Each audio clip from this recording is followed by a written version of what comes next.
Okay, we got chat popped out. Good morning, mathematicians.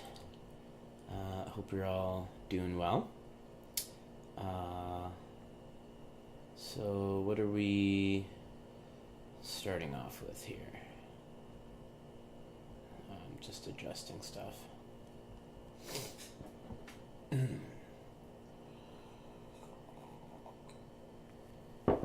So,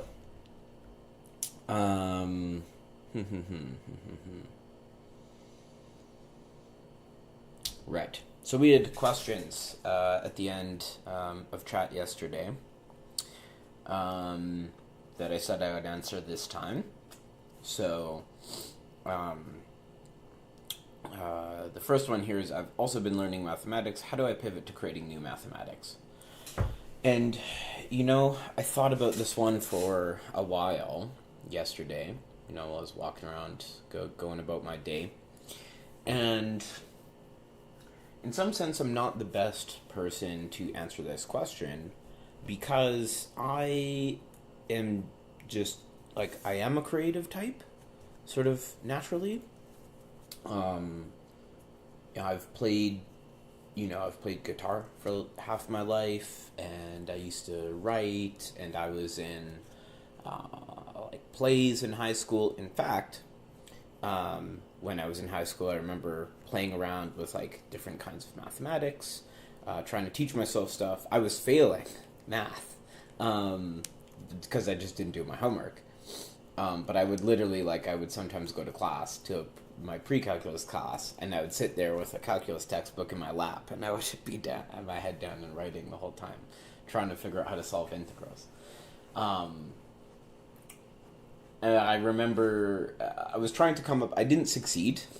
If I had succeeded, I don't know, maybe it'd be somewhere else. Not that it's that impressive feat, but I was trying to come up with the equation for a line in 3D space. And I remember I was trying to think about how, there's got to be multiple slopes, and I was trying to think about how to define it. And I remember, I have distinct memories of being backstage, during a play. But it was scenes I wasn't on stage for, and I remember sitting by the small light backstage and scribbling in my notebook, trying to come up with the 3D equation of a line. And this continued all throughout my my experience in mathematics. In my undergrad, I've had so many crazy ideas. Every once in a while, I'll hit on an idea that actually means something, and then normally, at first it was things that were proven 400 years ago, and then a little bit later I figured out something that someone discovered 100 years ago, and I was like, wow, okay, I'm making progress. And to this day, to this day, I have tons of crazy little ideas. I've got this little side project about an idea I came up with to do with graph theory and representation theory, and I don't think I call it a silly idea. Now I say this almost affectionately, I love this idea. I think it's a very cool idea, but I don't think it'll help solve any other problems that people are interested in graph theory. Well, maybe it could. I don't know, but the thing is mathematics is ultimately a sociological. It's a social endeavor. So, you can't just publish papers. I mean, you could try just publishing papers on things that you and you alone find interesting, but that's not going to get you very far. What's important in mathematics? I mean, sometimes is motivated by the real world, but it's also just, I don't know, whatever the collective has decided is important. And so it's I guess important to keep that in mind.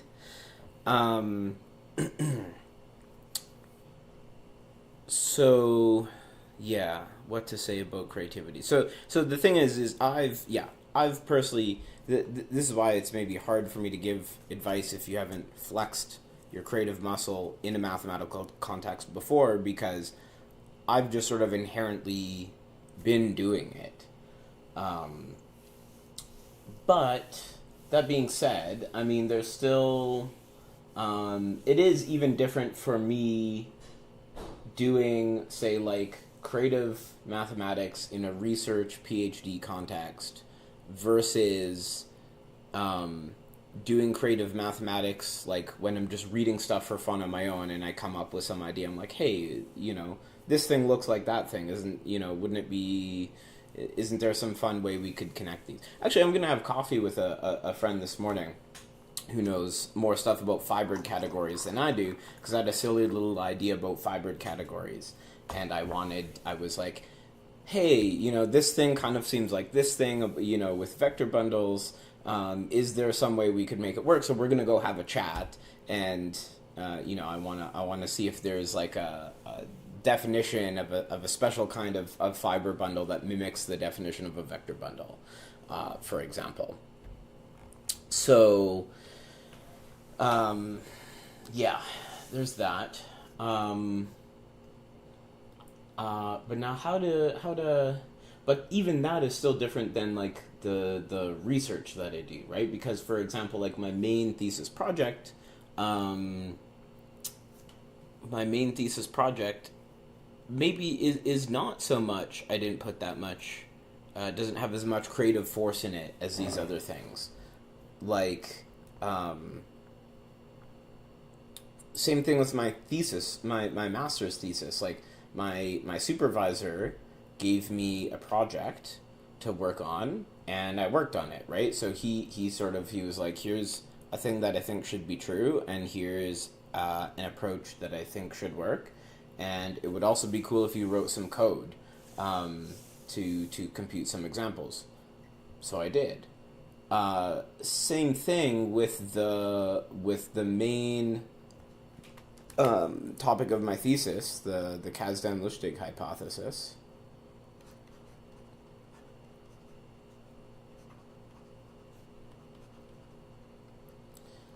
For p-adic groups.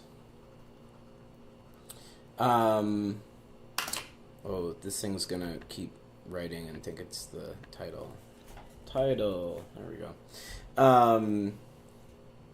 That's a problem that's existed for a long time, and it's also one that's mostly been solved. I mean, kind of the point of my thesis is like, okay, a lot of people say it's been solved in these cases, but I'm just going, well, technically there's like just a tiny little, like most of the heavy lifting's been done. There's a little bit more work we got to do just to really say precisely that it's true. Well, depends on which formulation of the Kasdan-Lustig hypothesis you're taking.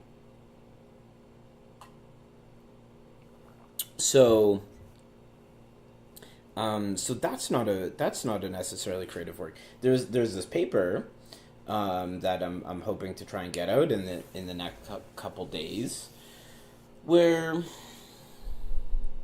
is it creative work? I think so. I mean, it was a project that I came into that a lot of stuff had already been worked out for, and if anyone's here, let me know in the chat. Normally, at least one person says hi right when it's running. I just want to make sure that YouTube's working correctly, that I'm not just talking to myself in the stream. I did see it say live on my own channel, so yeah, okay, says 5 watching. Okay, so it seems like it's working. Oh, hi, how's it going? Cool. Okay, good to know. I wanted to make sure, was just checking that things were working. Yeah, so this current paper should be out soon. I don't know, should I be showing you this? I'll show you briefly, but it's a It's a paper that's coming up. Well, hopefully the preprint will be available in a couple days. And actually, I mean, it's probably fine if you see part of it, because this originally there's a second paper involving these three authors and one other, and originally this paper and that paper were merged together in one, and so we sort of pulled them apart. I was brought in to help with this second paper, and it looked very different when I first came across it. So the work I was actually doing on this paper was at least initially much more of a technical nature. So it was just sort of helping organize the paper, and because this part of the paper has stuff to do with the Katzen-Lustig hypothesis, it was like, okay, I've been studying it, so like maybe I can help like rewrite some of those sections, and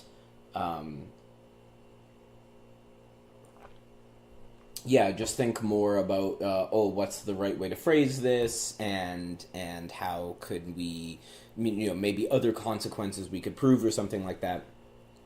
And then so that's what I ended up doing.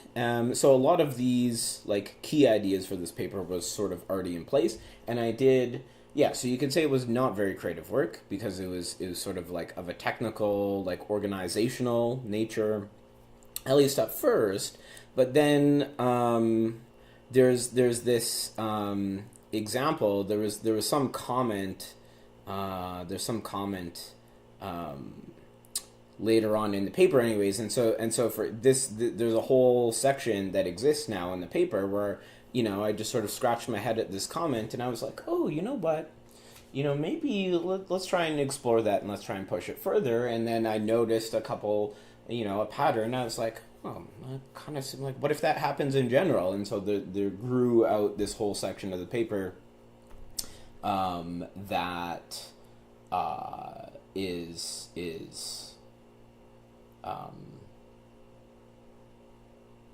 just totally based off these examples, and saying like, oh, maybe there's a conjecture to be made here, something like that. Okay, so maybe the first part wasn't so helpful. I've just blabbed a lot about why I'm already creative, but so here's what I can imagine is good advice about how to be creative. I mean, the thing is, you're probably asking the question because you enjoy mathematics, right? And so the thing is, I think, is to try and have fun with it. Like when you come up against new concepts, like ask about your own examples. See if you can come up with your own counter examples. Things like this, right? Even just like doing lots of homework problems, I think will naturally, even though that might sound counterintuitive, right? That might sound like, oh, that's a very robotic approach to mathematics, and like you're just crunching out problems and stuff. But I think that can help your creativity, because you just it'll help pattern recognition, right? You solve a bunch of problems, and you sort of like, that's how you develop some sort of internal intuition for the subject. And so I can imagine, again, I'm guessing here as someone who just has, I don't know, I like to think about weird things or whatever, but I have to imagine that just by grinding out a bunch of these examples, gets these synapses like firing and connecting, so that later on, when you go to study something else, you'll see some sort of thing, and you're like, oh, that seems like this other thing, right? So I think, and practice asking questions. I'm not very good at asking questions at the end of seminars. I've hosted a bunch of seminars, like casual grad student Friday talks and stuff at my university. And so as a host, I made myself ask questions, but I don't feel like I always ask the best questions, But it's good practice, right? Which also, so on that note, like, that means going to talks, well, I recommend everyone, apply to as many summer schools and conferences as you can. Sometimes you get to fly around the world for free to learn about math. Even if, and maybe even especially so, the conference is above your head and too complicated for you. I've gone to conferences and summer schools where I basically understood nothing, like from lecture one. But for me, I feel like it was great because I think this also exposes you to a ton of ideas, especially if they're, you know, in different areas or like multidisciplinary. I can't speak today, yeah, branches of math that sort of tie together various branches of math. I also, so here's something I did. I don't know if this helped my creativity or something. Boycott the American one, of course. Yeah. Well, I will. I'm not boycotting the American one this March. So I don't know. Does that make me a traitor to my country? Possibly. For 5 days. Well, for 3 days. And I also think, yeah. So in my undergrad, I spent a lot of time just sitting in the library. No trade, no math. Oh, man, if there was no math for me, you bet that I would be like at the border, like fists up, ready to fight.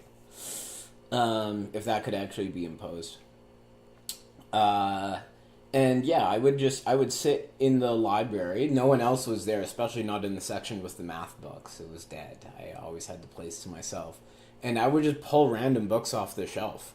And I would just start reading. And most of the time I didn't understand, half of what I was reading. It was too complicated for me. But like somehow I was like curious. I was thirsty for this knowledge. I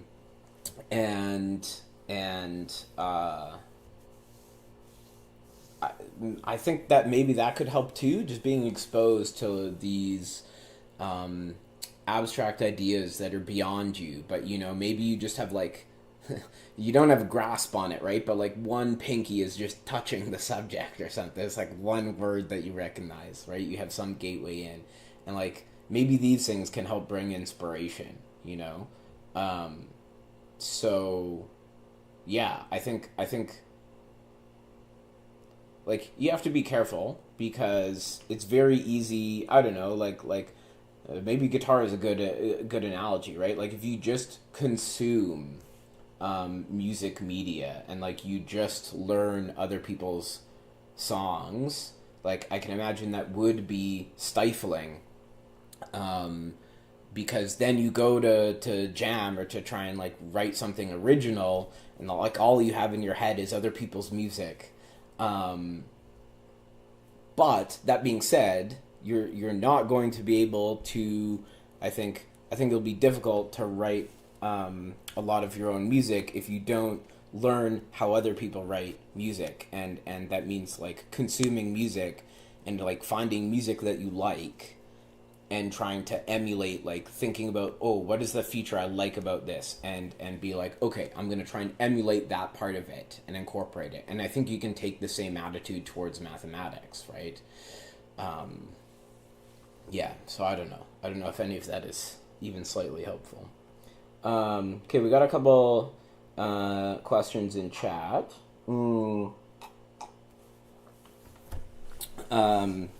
But I do have one other question from last time I did want to at least briefly address. So someone said, from their point of view, they see analysis as two parts, describing objects and describing functions over it. Interestingly, well, I wouldn't even say that's analysis. I would say that's all of mathematics, because, I mean, what you just said right there, that's like the inspiration for the definition of a category. I'll say something about that in a second. and algebra as an active study of the classification of these functions. Any helpful from your experience on this? Yeah. So I mean, this is in some sense accurate. Certainly, algebra is a very structural kind of field. So definitely because algebra deals with these structures, we're interested in sort of classifying these different kinds of structures. But these classification theorems come up as well in analysis, right? You can try and classify like kinds of partial differential equations, or classify the kinds of solutions to them, or it's very natural to ask, okay, a norm induces a metric, so you ask which metric spaces, which metrics can be induced from a norm, right? And we try and come, and there's a great classification of that. So I think these structural things exist in all branches of mathematics, and yeah, I mean, like you said, I mean, really, a category is a realization that time and time again you sit down in your undergrad classes, and what do? The first month you learn about objects, and maybe within the first month still, or by the second month for sure, you learn about what are maps between those objects, functions between those objects. That's basically just what the definition of a category is it just says, hey, let's imagine we have objects and maps between them. And, okay, they've got to add some conditions about stuff that they satisfy, but that's the basic idea. But one thing that is really cool that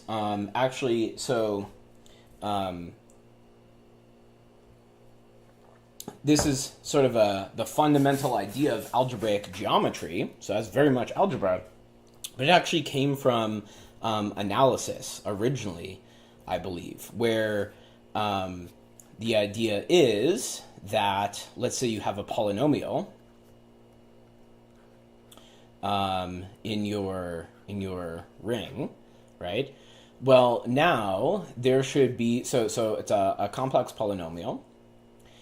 And you notice that, well, we have these sort of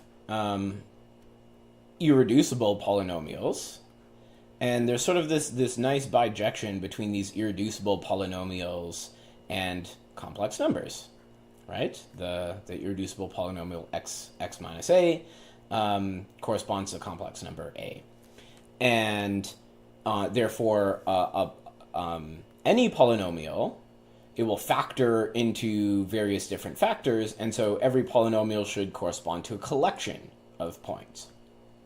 And in fact, a single point in the ordinary topology we think of as being closed. And so we can actually use this idea to lift this topology over to the level of the ring, or rather to the collection of prime ideals of the ring, which is called the spec of CX, the spectrum of the ring.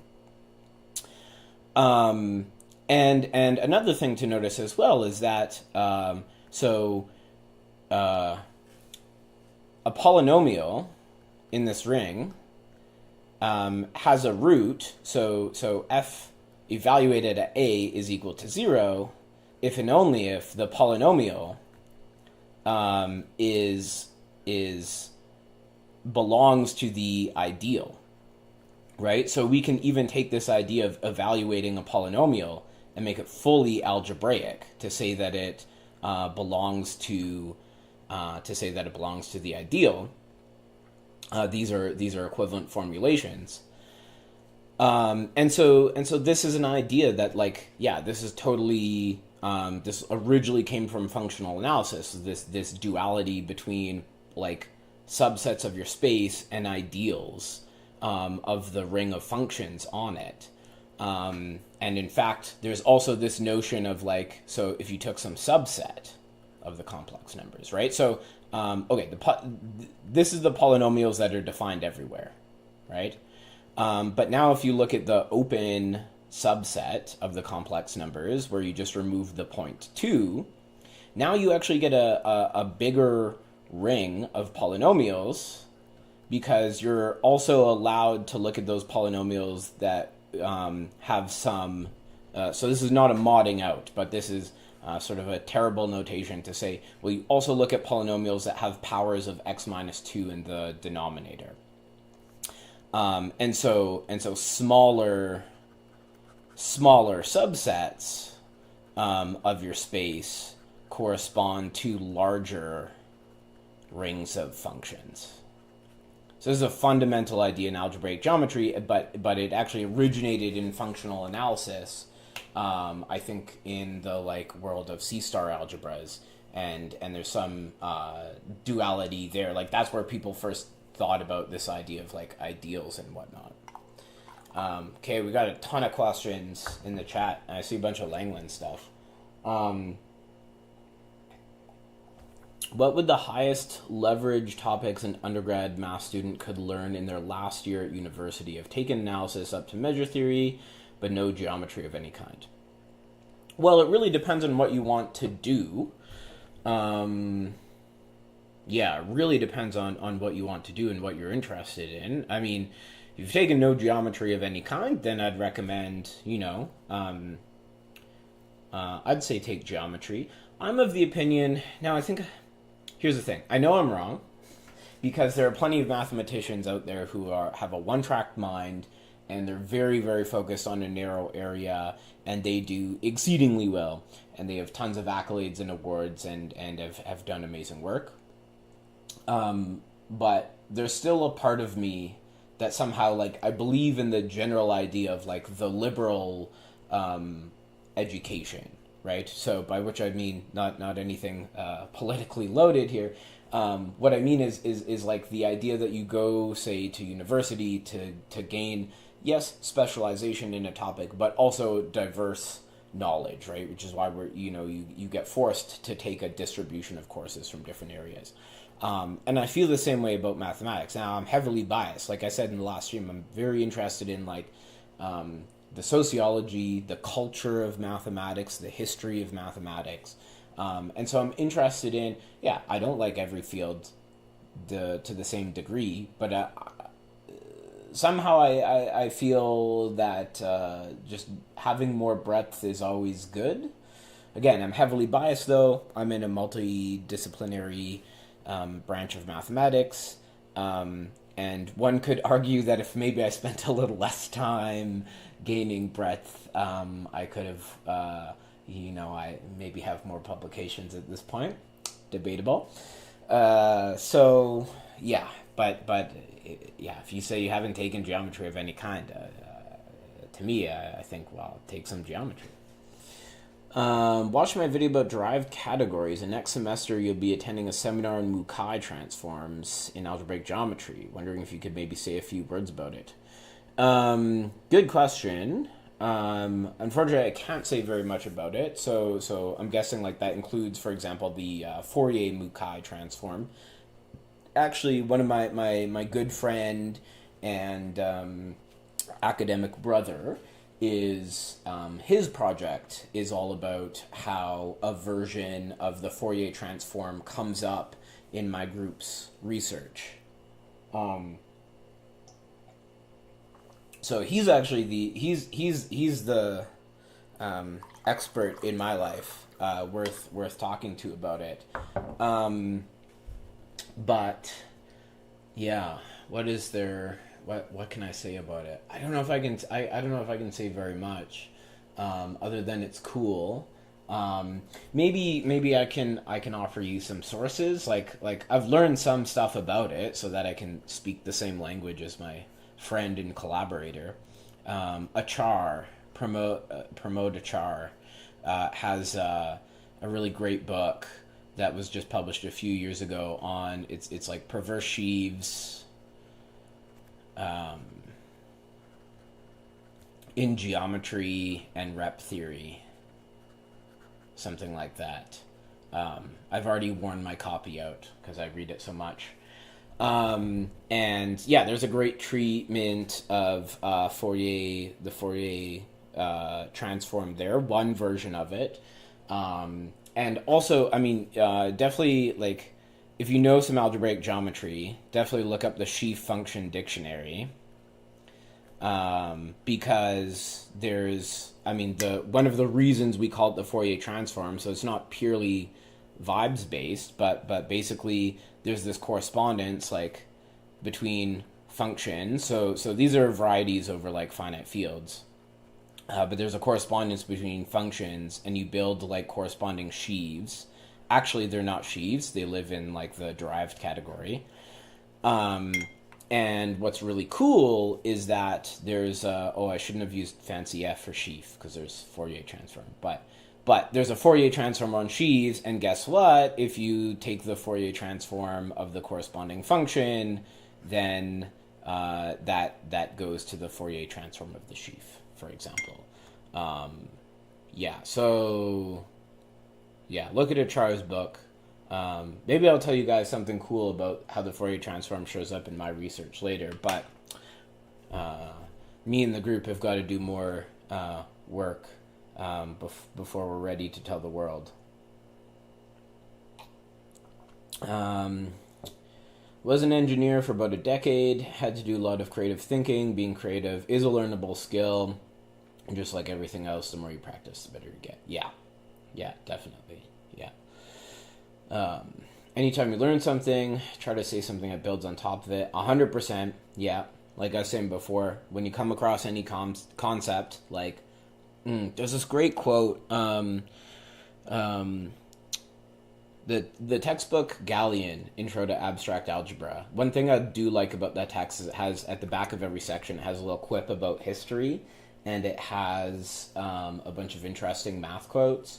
And there's one that's like, I don't remember how it goes, something that's like, when you come across a concept, like, don't just accept it, like, fight it, try to break it, and I think taking that attitude's important, right? When you learn some concept, like, find examples, find counterexamples. If there's some important theorem, like, why does it break? Like, what happens if you remove one of the hypotheses?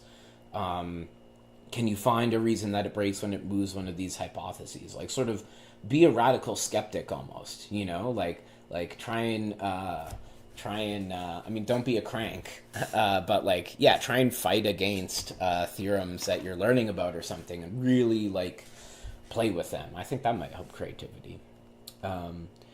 Free way to get experience, 100%, even though most of the time you come up with something that's not new.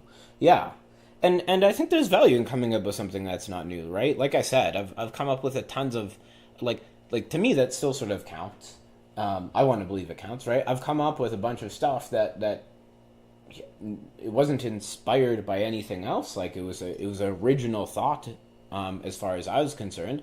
Sure, someone else came up with it 200 years ago and proved it, and arguably went on to do crazier stuff with it than I even thought about. But that still counts. That's still creativity,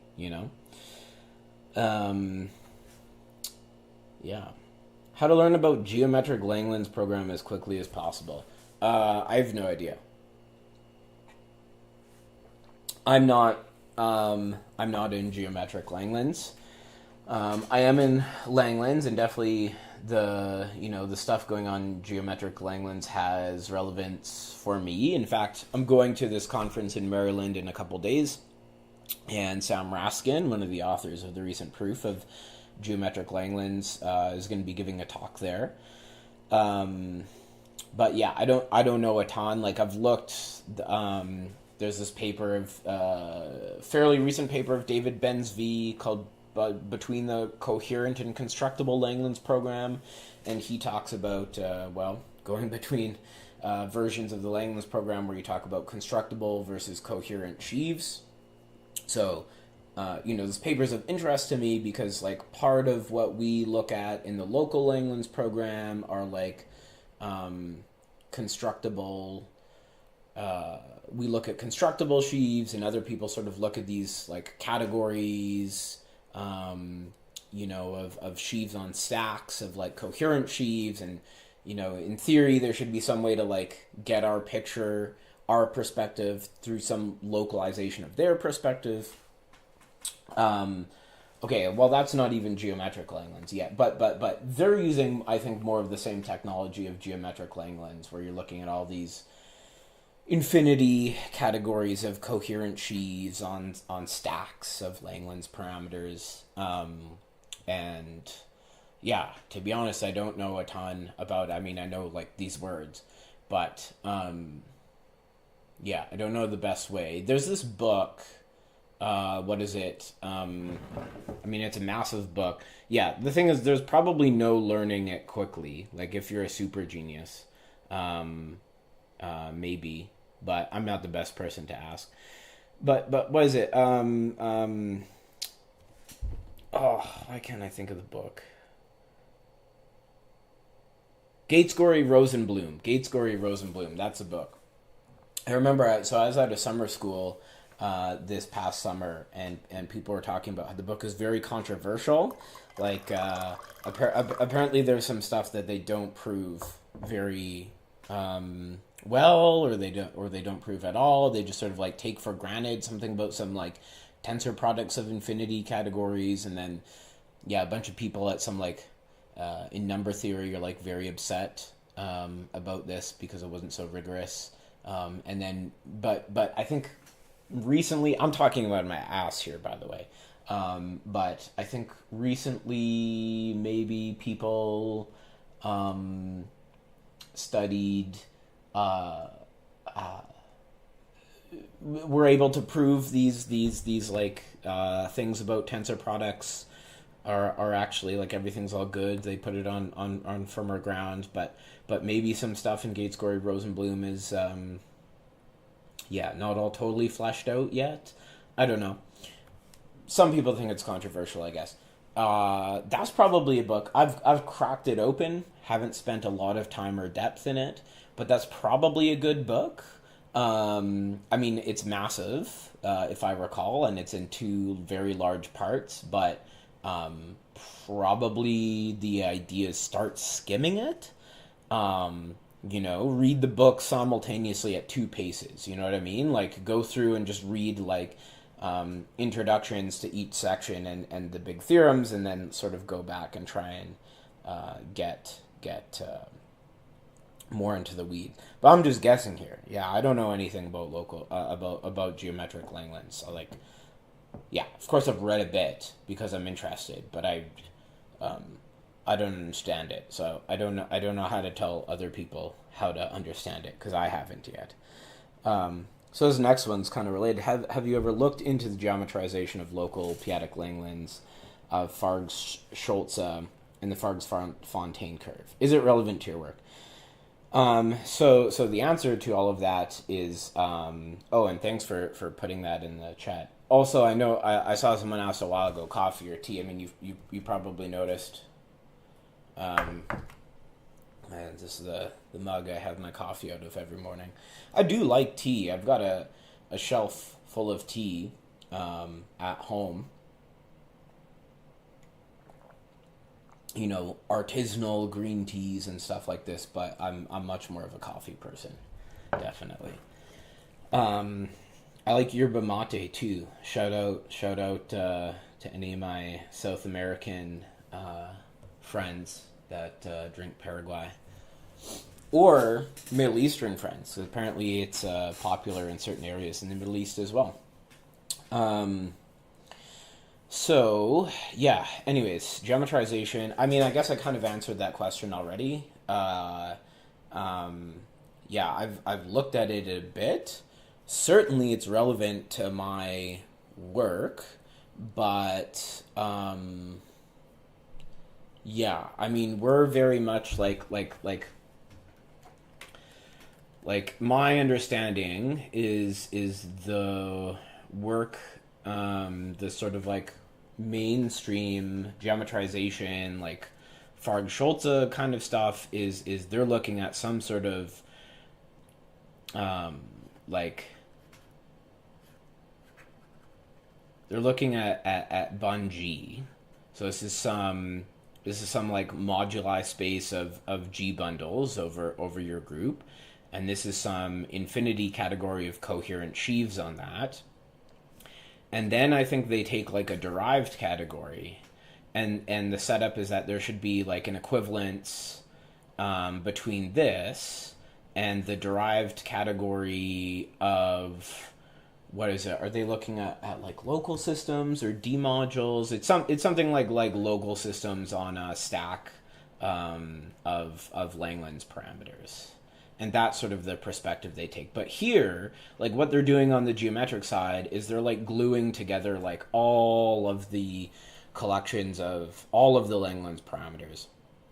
And what we do, what my group does, so we look at a perspective that goes back to David Vogin on the, so we call the things that we look at Vogin varieties. But David Vogin, there's a his paper, I think, from the 90s on the local Langlands correspondence. So what we do is we pull out these things called infinitesimal parameters, whatever the hell those are, and we look at these varieties, which are just collections of Langlands parameters only having this infinitesimal, a given infinitesimal parameter. So these become honest to God algebraic varieties. In fact, they're affine space.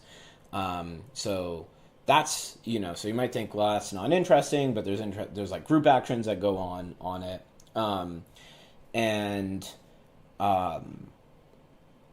So somehow, right, like these pictures, like this is somehow like a localization of this picture. And well, I guess I should say, like we study like the derived, we look at like perverse sheaves on these varieties. So like we're looking at derived categories as well.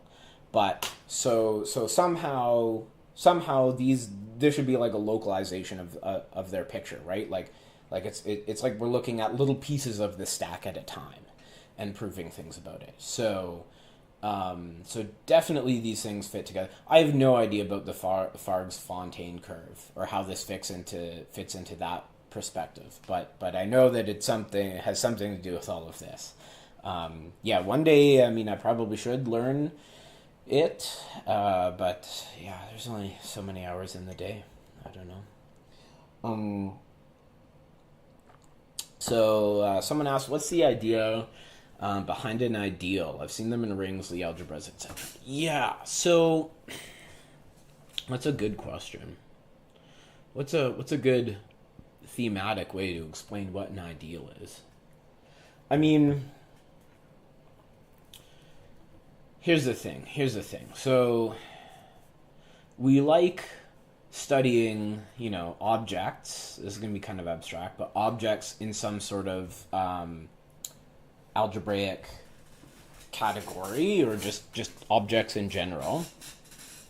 And of course, one way to study objects is to also then look at sub objects, right? So if I have a vector space, I have a sub vector space, right? If I have a group, I look at a sub group. By the way, this is my own, I mean, maybe I'm not the first person in history to do this, but trying to popularize it now. It starts today. I use square bracket notation to just generally mean substructure in my own note. So like if I write this, I know for myself, I mean that like X is a sub-topological space, a subspace of Y, or W is a subspace of V in the vector space sense, or H is a subgroup of G, so on, etc. Anyway, so we study structures, we like to study substructures, and as you probably know, we also can define quotients, right? So definitely when we have groups, if I have a normal subgroup, we can define a substructure. If I have a module, or let's just say a vector space, right? I can study the quotient space of a vector space by a subspace. Now, this is the ideal situation, right? For vector spaces, you can just quotient by any sub-object you want. That's because vector spaces, well, I guess the implication's the other way. That's part of the thing that makes vector spaces what we would call an abelian category.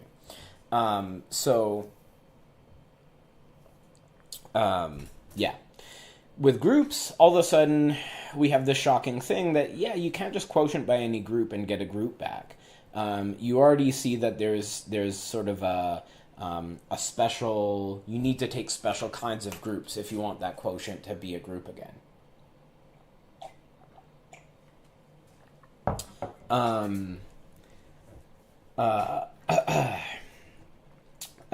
And then, yeah.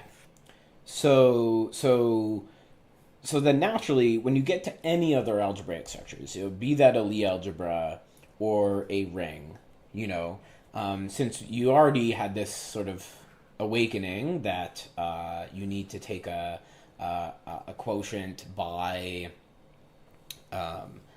like, you may not always get to quotient by all of your substructures, so you should already be used to this idea and suspicious that, yeah, maybe you cannot. So actually, I would think that, so here's a good example. So here's a chance for everyone to flex their creative mathematical spirit. If you know what a Lie algebra or a ring is, try to see what happens if you take just like a subring or just any old subalgebra, and see what happens if you try and define another like Lie algebra or ring structure on that quotient, and see what comes out of that. And so see if you can find a reason it would be problematic. So the way I would do that first is try and define a ring structure or a Lie algebra structure on these things. Once you come up with something that you think is reasonable, try and prove it's one of those structures. Now, somewhere in that argument, you're going to hit a snag. You're gonna run into a property that you're gonna have trouble proving, and then you go, aha, maybe this is the property that breaks, and then see if you can come up with an explicit example that would break that particular property. So that's my recommendation. But that's the basic idea behind ideals. It's that you realize, just like in the case of normal subgroups, you realize we're going to have to do something more special that breaks this. Actually, for Lie algebras, it's maybe an easier idea because actually an ideal is a subalgebra. It's just a special kind of subalgebra, so it's more akin to this situation. The case with the ideals of a ring is much more. It's a priori it seems weirder, but actually, if you know what a module is, you realize that an ideal of a ring is actually this is equivalent to talking about a submodule of the ring as a module over itself. So actually, that's where the ideal for a ring comes from in a more natural sense, I would say. So, as a Ph.D. student, do I remember everything I learned as a graduate student? For example, if someone instantly asks you to prove, let's say, Cauchy's theorem or Seelo's theorems, can I recall them? Well, those particular examples are maybe easier for me to do, say, at the moment, because right now I'm TAing Algebra 1, and I'm also not this past fall, but the fall before, I actually got to teach Algebra 2, and in that course we did Seelo's theorems. So those are a lot fresher in my mind, but okay, that's not the spirit of your question. The thing is, yes. Well, I think some people remember more stuff than others, and it really depends on the thing. As time goes on, I guess I feel more capable to do that because of several reasons. Like, one, I always try to TA the more advanced courses. It's more work, generally speaking, but I find it more interesting, more intellectually stimulating, marking, thousands of calculus exams from people who don't even want to take calculus makes me want to unalive myself. So I'd much rather do these advanced courses. and I do it, both analysis and algebra, or all over the map. So a lot of these concepts are much fresher in my mind, maybe than other people, because of this fact. So, I mean, the short answer is no, I definitely don't remember everything. I mean, sometimes I don't remember, like, what I did yesterday, generally speaking. But, um, but yeah, as time goes on, I mean, you also see, as you learn more, as you get deeper in your field, you also see, like, reiterations or more complicated versions of things that you saw before, more complicated, like, thematic instances, I guess. And so, I like, as time goes on, I feel you become more capable. Like if someone put me on the spot to prove Silo's theorems 4 years ago, I would have freaked out a lot more than if you put me on the spot now. Um, so yeah, I guess that's my answer. Wow, I'm so you watched my Lee algebra lectures. That's awesome. Uh, and you remember giving that as an example. That's cool. Have I seen the parameterization of some space, like a module, by a parameter space by sections? The parameterization of some space by a parameter space by sections. Uh, I don't think so. I mean, what do you mean by sections T to M? So, like, a module, I mean, if it's a section, that means we got to have a map going the other way. So, parameterization of some space, like a module M, by a parameter space, so call this pi, and maybe call this S or something. Like, rather than talking about the object M, we talk about them via their sections. Okay, I have maybe two ideas of what you might be getting at. So, I mean, first off, um, let me say it this way. So normally, a section, right? This is a section is like a one-sided inverse. So normally, to be a section, you have to be like a section of something. So, like, if we had a map pi, it would be a section if you apply S and then pi, if this gave you back the identity on T, for example. So, here's maybe one example along the lines of what you're getting at. If you have a vector bundle, what should I call it? Maybe a fancy, I don't know, a vector bundle over some manifold X, then you can form the sheaf of sections. Maybe this is notation for the global sections, but yeah, the sheaf of sections of your vector bundle. So the sections meaning that so this is your projection map for your vector bundle. S is a map that satisfies exactly what I said here, but now with X.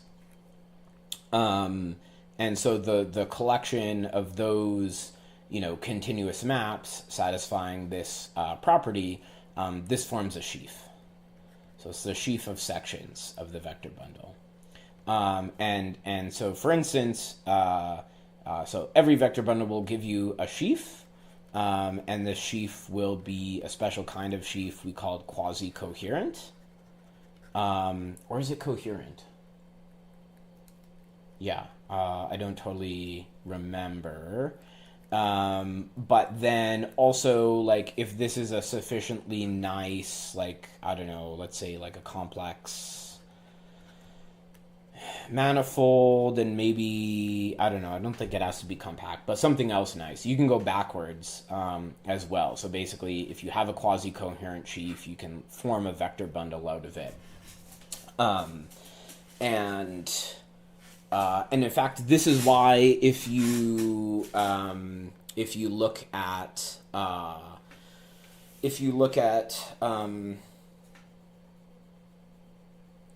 the definition of a vector bundle that an algebraic geometer uses, they define a vector bundle to be quasi-coherent. This is because in the Zariski topology, the open sets are too big to have like meaningful like local trivializations that you ordinarily use to define vector bundles in the analytic topology, and so it's through this analogy. So for the analytic topology, quasi-coherent is equivalent to being a vector bundle. And so then algebraic geometry says, okay, well, one half of that equivalence doesn't work for us, but the other half does. So we'll take the other half as a definition. This is a common theme in algebraic geometry, actually. And I think it's really cool. You can learn algebraic geometry. It's interesting. Like my supervisor, he only speaks sort of like the algebraic geometry language. Well, that's not true. He also speaks the differential geometry language a bit, but it's so interesting to me because for me, like a lot of things in algebraic geometry make sense because of I understand how their definitions were inspired from their analytic counterparts. But it's so interesting to me that he has an intuition built up purely in algebraic geometry terms. So he still knows about like a lot of these, he's like, oh yeah, there's a corresponding thing in the analytic world, but he didn't learn the analytic thing first and get his intuition from there. He sort of has this total algebraic geometry intuition. It's very interesting to me because for me, I'm like, well, how do you make sense of this definition without the analytic thing? And yet people like himself do. That's very interesting. But so yeah, I don't know. I apologize. I don't totally understand the question very well. I don't know if this answers your question. I guess there's, yeah. I don't know. I mean, there's also the one other thing that came to mind. Again, I don't know if this is accurate, but like talking about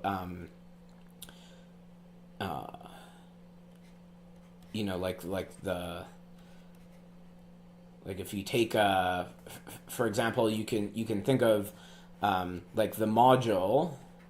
If you take the arhams into M, like this will be isomorphic. Did I do it the right way? Yeah, I think it's this way. Like this will be isomorphic to the module M.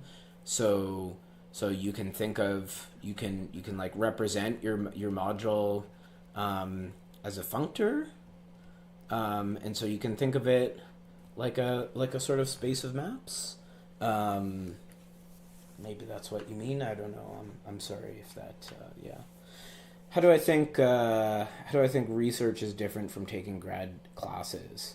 Stop. By the way, I started talking about your question earlier in the stream. I sort of ranted for a while first about the other question, but now I've and then after ranting for maybe like 20 minutes, I did address that question. So maybe check out the recording. I'll just show you a bit, so it'll be easier for you to find the time. I talked about it a bit here. So here are some of the symbols of when I talked about it. I talked about how that thing about algebras and functions from analysis inspired the algebraic geometry version, and a little bit about your question there. So, but how do I think research is different from taking grad classes? Well,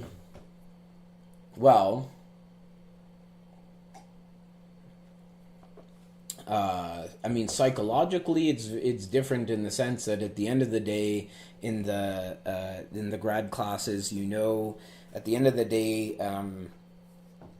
you have that there's an answer to the problems from the textbook.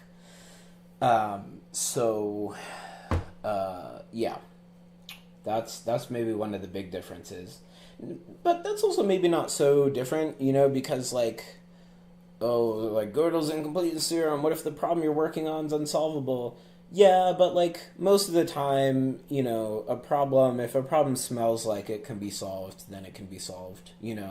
And so maybe it's not so different. Like it depends on the problem you're working on because it's like for example in my master's project or even this one, my main thesis project, it's like yeah, I know that it can be done. There's vaguely there's these steps of what you need to do and you can sort of see the path and it's like yeah it's just a matter of doing it. You might hit some snags but like yeah um but I don't know it really depends on the project. um yeah, how else is it different from taking grad classes? Yeah, I mean, taking grad classes, like, also, I mean, sure, if you get stuck, you might, you'll talk to friends or maybe, um, yeah. But like, with research, you spend a lot more time maybe, like, trying to cheat, in a sense, like, yeah, in your grad classes, like you definitely you don't want to cheat, you don't want to perform academic misconduct. I mean, you definitely still try and like look stuff up and look at different sources and whatnot. But in research, you do this more, right? So like in research, you really try and dig through papers and books, and you try and go on like Stack Exchange and Stack Overflow and ask questions and like try and see if someone has already proved some tool that you need. Um, so yeah, you try and cheat more. But also at the end of the day you can't because at the end of the day like if your project for it to mean something like at the end of the day you got to do something that hasn't been done yet so it's on you to do it. But so that's one thing that's different. You do a lot of reading, or at least I do a lot of reading to try and like figure out what's out there, what's been done, what can I use. um, yeah. But I mean, if your grad classes are good, then I think I think a graduate course should allow for and in fact even encourage collaboration and like consulting other resources. And so yeah, I mean the grad course, a decent grad course in my mind should be one that serves as the transition between undergrad, where you're just solving like rote exercises, and you really like, yeah, should not be looking at anything else. And then the a grad course should be one that maybe there's a project involved, maybe allows you to like work, explicitly allows you to work with other students, and discuss problems together because like that's a big part of research as well. Yeah, yeah. How does life after Hartshorn chapter 2 and 3 look like? Good question. Uh, I don't know. I've had a copy of Hartshorn since forever because you have to. It's obligatory to own a copy. But to be honest, I think I've most I've never had a proper course in algebraic geometry. What I've needed to know, I've taught myself from various sources, and well, I've like hunkered down in like the beginning of the early parts of chapter 2 of Hartshorn on sheaves. I really did some solid exercise from the first couple sections. Um, but honestly, it's not the best resource for learning, in my opinion. So yeah, so I'm definitely not an expert on those two sections. I'm not. There's definitely stuff from both of those chapters that I would not consider myself a pro at. And the things I do understand from those chapters, yeah, a bit I learned from Hartshorn. I actually do like the first couple sections on sheaves and schemes. I think they're pretty good. But yeah, a lot of stuff I've learned from other places, like random PDFs or other textbooks, or just like working in the research group. And it's like, oh, what does that mean? How do we do this? Things like that. Um, so let me know when you finish chapters 2 and 3 in gritty detail, and let me know how it feels. I'm currently at the University of Calgary. And yeah, it's definitely my research group in particular is really good. It's a good group of people. We get along well. We have fun. We interact a lot. Our projects intertwine a lot, which for me is really good. I like to be social. I like to do mathematics in a social context. Um, so I love discussing math and working together with people. So um, yeah, yeah. But also, uh, your community is what you make it. As well. I mean, obviously, if you're at a place that has more people that you can be at places that have more people that are amenable to these sorts of things than others. But I really feel like it really just takes one or two people inspired to do this to create that environment. So I think um, yeah, really just like it takes one or two inspired people, like start running seminars, reading groups, just slowly coax people more and more out of their shell and to work together. I think uh,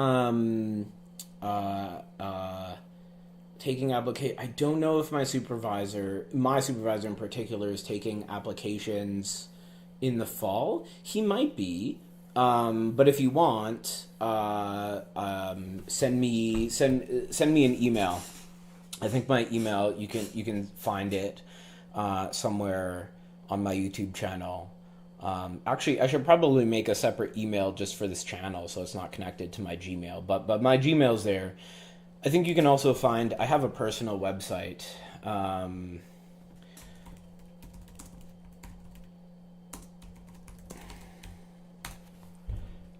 I have a personal website, Google Sites. Um, probably my email's here. Yeah, it's probably in my CV. Yeah, so there's my University of Calgary email. Go ahead and yeah, email me there, and I can talk to my supervisor, see if there's a position open. But also, there's other people. I mean, I think Calgary's a good environment, and I like the city. So depends on what your background and interests are. Maybe there's other people that you'd be interested in working with. Um, Tips for choosing a PhD topic. I don't really know because, so at least the way it generally works in Canada is that your supervisor kind of picks your project for you. That's not always true, but the thing is, for me, I have very broad tastes. I've always had very broad tastes, so I cast kind of a wide net because when I was applying to grad schools, because I knew that I would be happy in a lot of different areas. And then so when I first got here, actually before I even moved to Calgary, I talked with my supervisor online, and he was like, it was one of the first ideas that he ran past me. He was like, hey, here's the Kasdan-Lustig hypothesis. Here's roughly what it says. Trying to figure out, what is and isn't known about it. Does that seem like a cool project to you? And I was like, yeah, sure. So then I just started working on it, and here I am a couple years later. So I didn't have to choose my own project. Um, so I don't know if I have good words of advice about how to choose your own project. It's better. Yeah, I mean, your supervisor should help guide you in that. I think. I mean, hey, it's cool if you come with your own project that your supervisor thinks is a good idea, but I guess what you can do is just start trying to, if you know what you're interested in, then start trying, like, look at papers on the archive. Um, see what people are doing, right? Sometimes there's expository papers, or even not. Like if you just look at modern papers in that era, in your area on archive, you might look at the introduction, and they might say stuff like, they'll talk about some of the lore, or important problems. And so start trying to figure out like what people in your area are trying to do. It's also so much easier than before to connect with people online. There's all sorts of discords for different areas of math, and some of them have like a ton of like professional, like they're very serious discords with like lots of professional mathematicians in them. So like you could start hanging out there and ask like what are the kinds of things that people are working on, what are like open programs or areas, and just start trying to dig in there. That would be my advice. Okay, so you saw part of the stream. You're trying to look into algebraic geometry, but still don't see an intuitive way in which the definitions are motivated. That's why I thought I must have misunderstood commutative algebra. But again, don't understand why topology is defined the way it is. Yeah. So that is just yeah. So why is topology defined the way it is? That's a good question. So some people in the modern era think that the way that we define topologies was wrong. It was maybe too general. Well, at least maybe the perspective of like a homotopy theorist, for example, would not like the general definition of a topology. To a homotopy theorist, like all spaces should be infinity groupoids. Um, and I think that's stricter than how we normally think about general topological space, right? And in practice, like yeah, we like things that are CW complexes or infinity groupoids or whatever. And point set topology. I mean, there's still people out there that study like general point set topology in really pathological spaces, but there's this isn't such like a burgeoning area. It's not in vogue at the moment.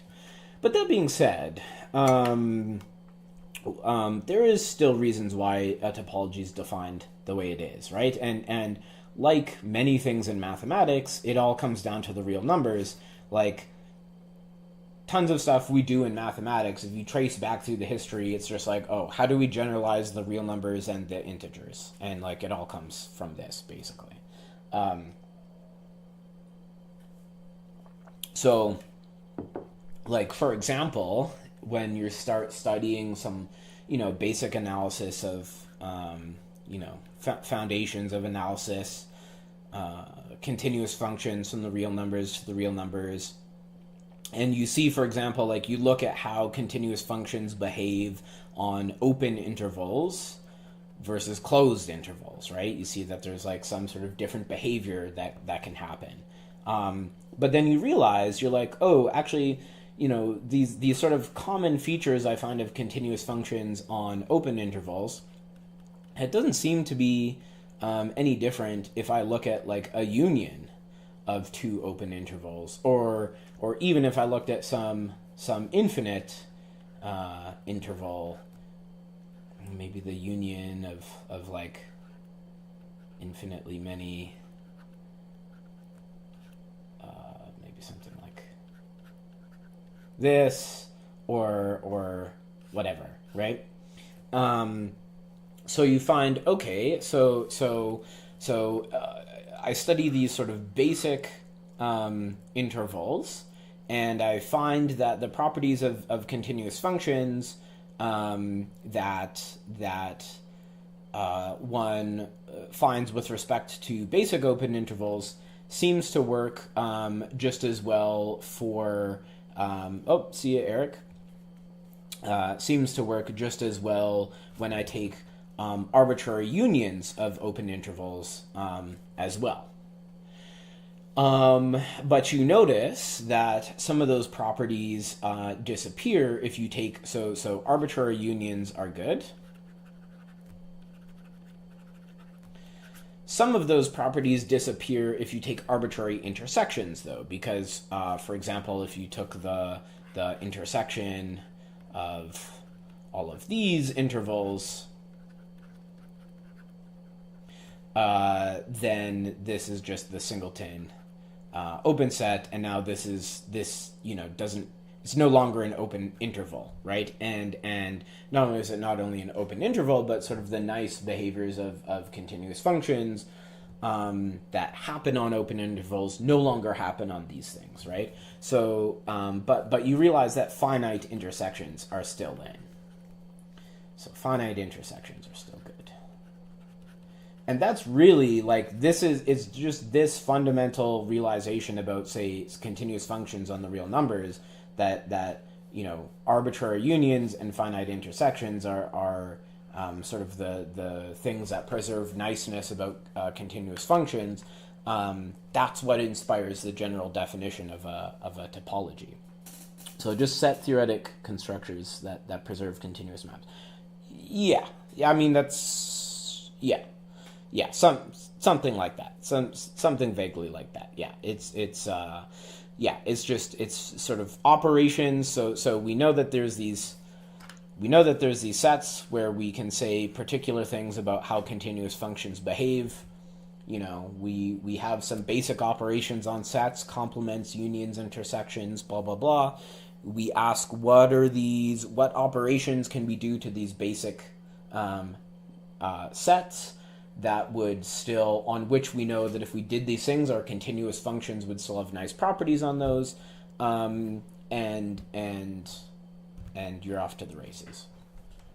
So someone says, from my little experience, I've observed as people in algebra are constantly adapting ideas from topology. Yeah, definitely. Be it Grothendieck with cohomology or Voevodsky with homotopy theory. Why is it so? That's a good question. I think I'm done for the stream today, actually. So you know what I'm gonna do is just like last time. I'm gonna take a little screenshot. I'm gonna remember that question and maybe I'll answer it. I'll probably stream tomorrow because for the next week I won't be streaming. I'm gonna be in Maryland for a conference. So I'm gonna think on that. That's a fantastic question. And it'll be answered in tomorrow's stream. So thanks everyone for joining me, and have a good day.